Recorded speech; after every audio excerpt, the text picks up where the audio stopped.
বাজার সামাল দিতে সরকারের বেঁধে দেয়া দামে মিলছে না ডিম। উল্টো হালিতে কমপক্ষে 12 টাকা বেশি গুণে ক্রেতাদের কিনতে হচ্ছে 60 টাকায়। দামের এই পরিবর্তন নিয়ে আবারও মুখোমুখি খামারি, আড়তদার আর কর্পোরেট। এই তিনের সমারোহে ক্রেতাদের পকেট থেকে বেরিয়ে যাচ্ছে বাড়তি অর্থ। অভিযোগের পাল্লা ভারী হলেও মিলছে না যৌক্তিক সমাধান।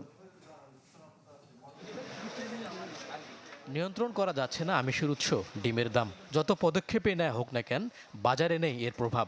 ফলাফল, সরকারের বেঁধে দেয়া 47.5 টাকা ডিমের হালি এখন বিক্রি হচ্ছে 58 থেকে 60 টাকায়। বৈরী আবহাওয়া, ব্যবসা বান্ধব নানা কারণে ডিমের উৎপাদন ঘাটতির কথা উঠছে বারবার। টিসিবির হিসেবে সপ্তাহ ব্যবধানে দাম বেড়েছে 8%, আর বছর ব্যবধানে প্রায় 14%। বাজার নিয়ন্ত্রণে 25 কোটি ডিম আমদানির অনুমোদন থাকলেও তাতে খুব একটা সাড়া নেই ব্যবসায়ীদের।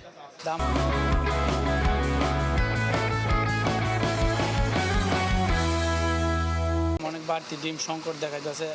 আরও তো ডিম সেল ঠিক মতো ডিম পাওয়া যায় না, বলে ডিম নাই, শর্ট। আমি বিক্রি 170 টাকা দোকানে বিক্রি হচ্ছে এতটুকু, আমার কাছে 170 টাকা বিক্রি করেছি।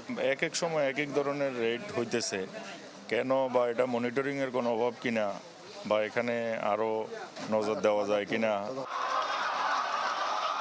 দাম বৃদ্ধির পেছনে বরাবরের মতোই কাঠগড়ায় খামারি, আড়তদার আর কর্পোরেট। মুরগির বাচ্চা, খাদ্যপণ্যের দাম, মধ্যস্বত্বভোগী, এই তিন বাক্যে আটকে আছে তাদের বক্তব্য। একে অপরের দিকে কাঁদা ছোড়াছুরির মাঝে ডিমের দাম কবে কমবে তার উত্তরে যেন ধরা বাঁধা দোষারোপের বেড়াজালে বন্দী।